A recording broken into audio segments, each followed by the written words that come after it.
Here, we're watching how Britain starved Ireland, okay?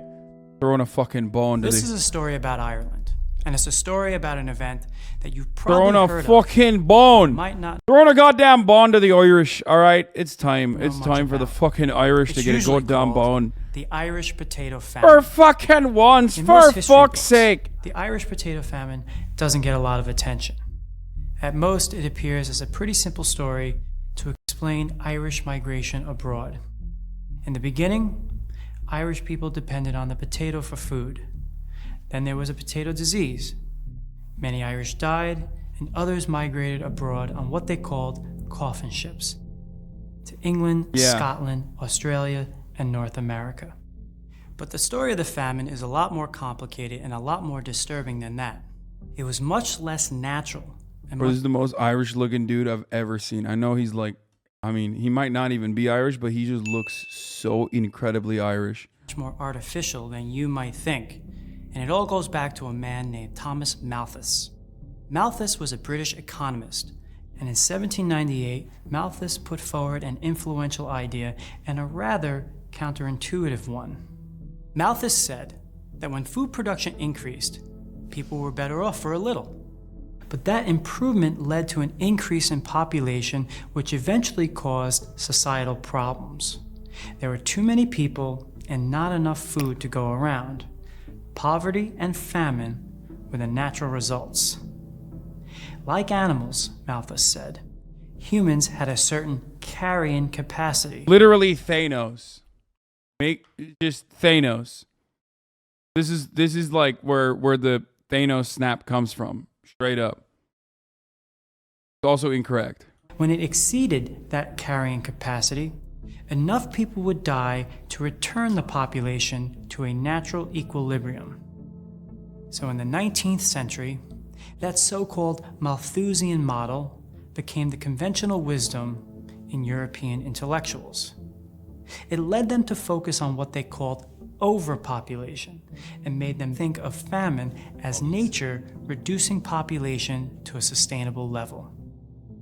No serious economist today will tell you that having too many people is the reason people are poor or hungry. In 1981, the economist Amartya... I don't know, man. There's a lot of eco-fascists, brother. I don't know. I don't know what you mean by that, with the whole no serious economist would say that. Eco-fascism is growing, okay? Sen explained the real cause of most historical famines. If you look at the historical record, Sen said, a collective lack of food is never the real problem. The irony, of course, is that like a lot of eco-fascists unironically act as though the third world is responsible for robbing the earth of its natural resources, its finite natural resources, when their consumption is incredibly marginal. No matter how large their fucking population could be, their consumption is literally marginal in comparison to the average American. Sorry, we're a bunch of fat fucks, and we eat a lot, and we consume a lot. That's just the unfortunate reality, whether you want to admit it or not.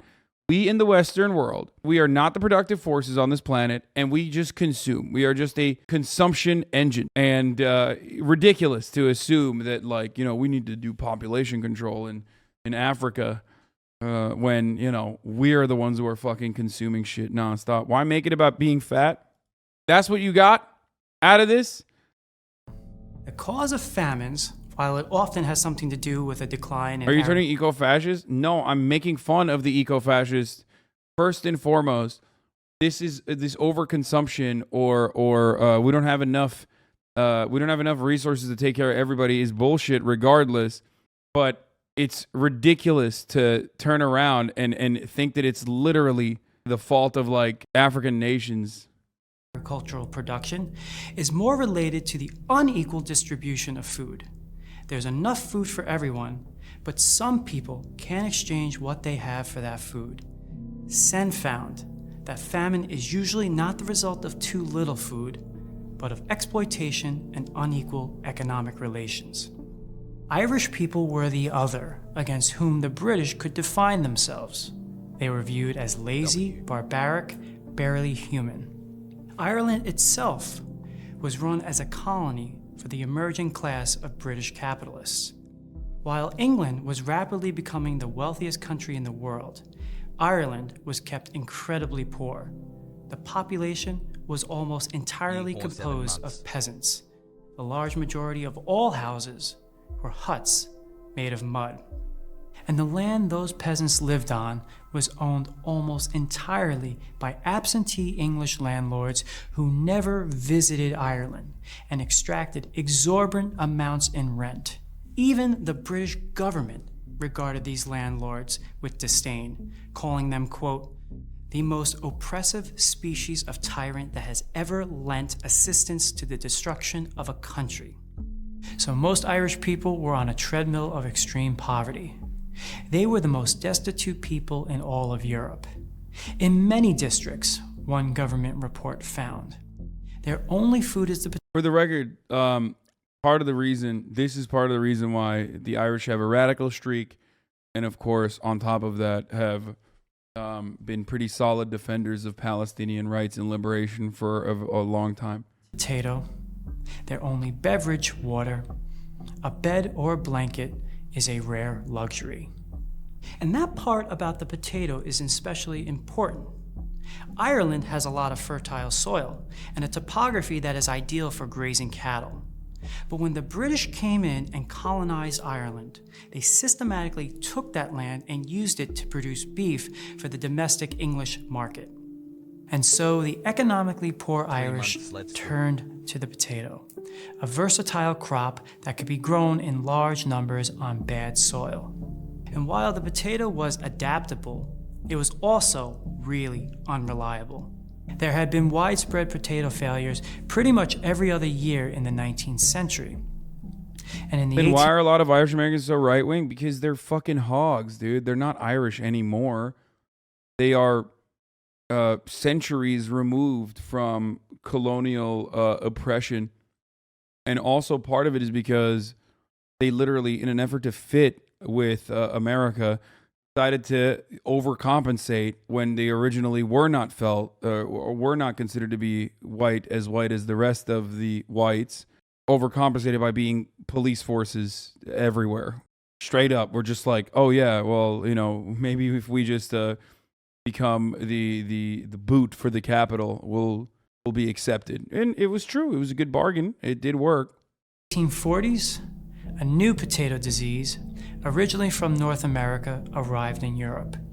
Huge potato crop failures sprung up in northern France, in Belgium, and in the Netherlands. But none of those places were as dependent on the potato as a source of food as was Ireland. So when the disease got to Ireland in the 1840s, the results were devastating. In 1845, about a third of the Irish crop was destroyed. By 1846, 75% of it was gone. Hunger spread rapidly with unprecedented severity. This period became known in Ireland as An Drachil, the bad life. But as Amartya Sen observed, this wasn't just about a pure lack of food. In fact, during the entire period of the famine, Ireland was continuing to export food out of the country. Enough cows, sheep, pigs, and grain were being shipped out of Ireland that could feed the Irish population twice over. But the British government refused to do anything about it. Soon, the Irish began begging their British overlords for relief.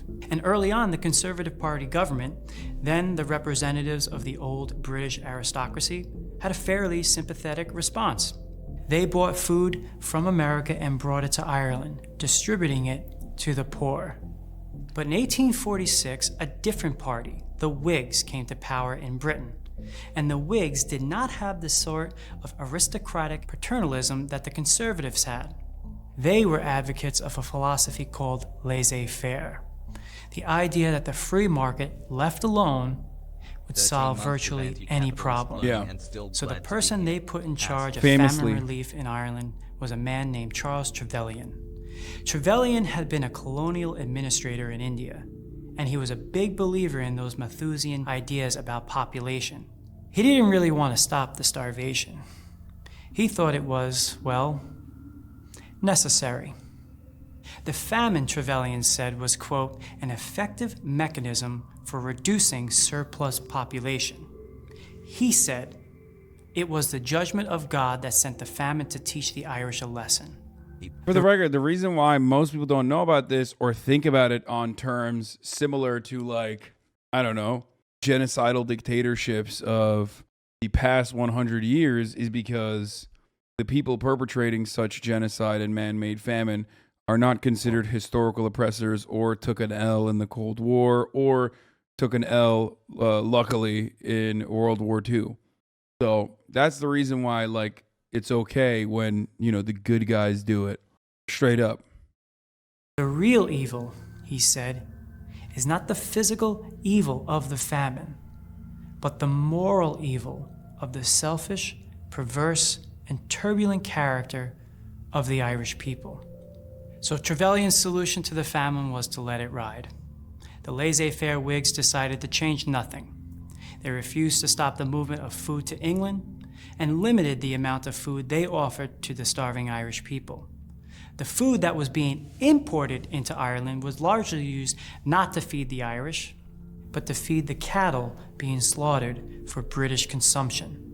Even when they did offer some relief to the Irish peasants, they instituted moralistic tests, requiring that recipients live as indentured servants in a workhouse to improve their work ethic. The British even required that food only go to people who owned almost no land, forcing impoverished farmers to sell all the remaining land they had to their landlords, many of whom lived in Britain. And so, the famine only got worse. Diseases of hunger like typhus, dysentery, and cholera spread wildly, killing just as many people as the lack of food. Social structures broke down. Ordinary people turned en masse to begging, crime, prostitution. In Western Ireland, some resorted to cannibalism. The British, fearing a rebellion, sent army troops instead of food. As the news of the famine spread all over the world, shiploads of food finally began arriving. Americans from all strata generously sent money and food over the Atlantic, only to have their donations met with huge British cargo fees upon arrival. Even the Choctaw people... Bro, Jesus Christ. Yeah, that's just business, baby. Oh, are you guys doing humanitarian aid from the other side of the fucking pond? It's sick. We're gonna make money off that. People donated to the famine relief funds, just a few years after they had experienced starvation themselves on the Trail of Tears. It was a beautiful example of... Clip that and put it as a video. Why is it so funny to take the piss out of Irish, potatoes, or even slavery we were subjected to, and so out of line to say it about black slavery or any type of genocidal regime? Because chattel slavery is like this. It's really fucked up to compare oppression, but chattel slavery and the genocidal colonialism that black people are subjected to in Africa is worse than this. Okay, that's why. And also, Irish people are still of a paler complexion, as you know, and therefore were finally added on to the pool of white people. Not only that, but also, once again, remember, and this is something that Irish people also, understand, recognize, mention, is that indentured servitude is different than chattel slavery. It's still fucked up. It's still, horrifying, morally abhorrent, but you can get out of indentured servitude. You can't get out of slavery. There's nothing you can do about it. Of international solidarity. But these donations weren't enough to stop the ruthless exploitation by British landlords. Even when enough food was being imported, it wasn't getting to the Irish people. Get out of indentured servitude? Dude, are you really going to fucking try to make a comparison that indentured servitude was just as bad as chattel slavery? Please, go ahead. Make that argument, dude. Please explain it to me. I mean, I recognize how fucking disgusting it is. But, like, if you unironically think that, like, your children are automatically slaves, okay, like automatically slaves because of the color of your skin and are being bought and sold in a marketplace, You're out of your fucking mind. And also, Irish people don't agree with you, for the record, okay? It's just monstrous. And death continued. Impoverished Irish, with barely enough to eat, were evicted from their homes. One priest remembers the scene of a mass eviction. 700 human beings were driven from their homes in one day and sent adrift on the world to gratify the caprice of one who before God and man probably deserved less consideration than the last and the least of them. The horrid scenes I had then witnessed I must remember all my life long. The wailing of women, the screams, the terror, the consternation of children, the speechless agony of honest, industrious men, wrung tears of grief from all who saw them. By the time the famine began to end in the early 1850s, about 20% of the Irish population, 2 million human beings, had died of disease or hunger. Another 2 million had left for brighter shores. Today, Ireland's population is still lower than it was in the 1840s. But Ireland has never forgotten the famine and the generosity that some showed to them. During COVID, when the people of the Shout out to Sultan Abdulmajid for sending us money to eat when he was a real one, unlike these British. The whole nation were hit hard, Ireland. You're an absolute lib-brained fucking weirdo for comparing two instances of evil. What the fuck is the point? To minimize what happened elsewhere? There is no point. It's weird and disgusting. It's disgusting to compare it. Dude, it is literally a historical fact. I already mentioned that, like, oppression Olympics or comparisons between, like, genocidal famine being forced upon motherfucker John Cena CCP, dude. Dude, shut the fuck up. It's not that I jumped to compare it. I compared it because there were chatters who were comparing it. And I described, not a comparison, but an objective fucking fact. Yet you did the comparison anyway? Yes, that comparison also revolved around an objective fucking fact. Go ahead. If I don't stop someone spreading misinformation like that, then you end up with minimizing the impact of chattel slavery. Every time a chatter makes a comparison and you try to explain, they say you are comparing impressions. Yeah. The nuance is that you can't always get out of indentured servitude. Some of the Caribbean were caught in indenturedness for generations, and Brits would often call chattel slavery indentured servitude, was slavery was not as fashionable. Chattel slavery is worse, of course, but not all indenturedness is created equal. Irish people not comparing their struggles with black people, impossible difficulty. I don't even think, like, actually Irish people fucking do that, for the record.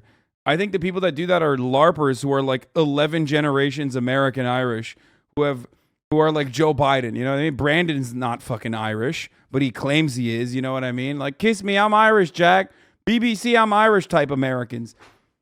It's so fucking stupid. White Americans who want to fucking crumb so desperately of, like, the same kind of systemic oppressions that they live through to this day, when no such systemic oppression or cultural signifier in the United States of America especially exists. If you're an Irish person living in Ireland, you went through the Troubles and you are still subjugated to some of the neo-colonial imperialist interests of the kingdom, then it's a little bit different. But again, those people don't even do that. Those people aren't comparing themselves to black people and saying, oh, ours is actually the same. The only people that fucking do that are literally American Irish dumbasses who are not even Irish. You're just American. It's the most American white guy thing to do.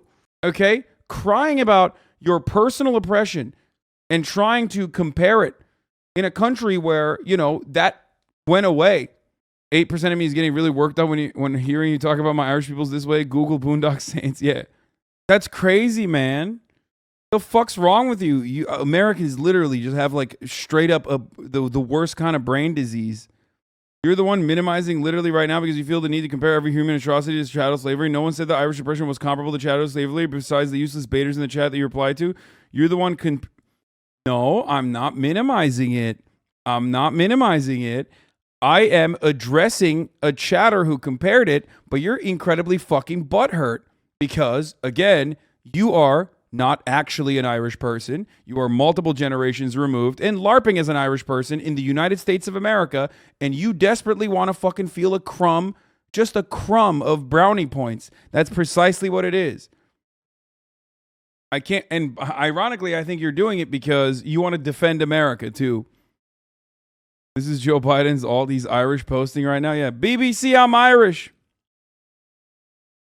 How the fuck did this conversation turn into, like, me, obviously, always in support of Irish people and their struggles, into me minimizing it? You are correct. Johnson SCP. Remember this when the tankies are defending Russian imperialism because NATO is bad. You can't spell MLs without L's. Yeah, oh, yeah. It's like a fucking LARPer liberal sock them who thinks, like, they have somewhat like relative radical politics, even though they unironically listen to Marxist-Leninists, mention them in the chat, and say that they have brilliant analysis without realizing that, like, those very same people who they say have brilliant analysis, like Noah, would fucking laugh at their idiotic point of view. Constantly fucking crying about fucking tankies. Conversation happened because you reply to fake takes from baiters. No one thinks Irish oppression is comparable to chattel slavery. Oh, now you're... Oh, okay. Goalpost. Got it. The goalpost moved from I'm minimizing it personally to, oh, it was a fake take. Got it. That's cool. It was actually not real. Okay. Repaid their kindness shown to them during the famine by raising $2 million. And Ireland has never forgotten those who did not help them. The British government, and all those who valued profits over humanity. As the British historian A.J.P. Taylor would later write, the English governing class had the blood of 2 million Irish people on their hands. All Ireland was about. Also, the chatters never met, like, American Irish people who constantly fucking make that comparison, being the right-wing shitheads they are, okay? Constantly comparing it to be like, oh, why don't we have rights? We were enslaved as well, you fucking piece of shit. It's like, dude, you're literally white, okay? You're like multiple generations removed. You don't have that kind of like a systemic consequence now. You're a fucking dickhead. It's ridiculous. Belson. I'm Rory Duffy, professor of history and filmmaker for the Gravel Institute. Yeah.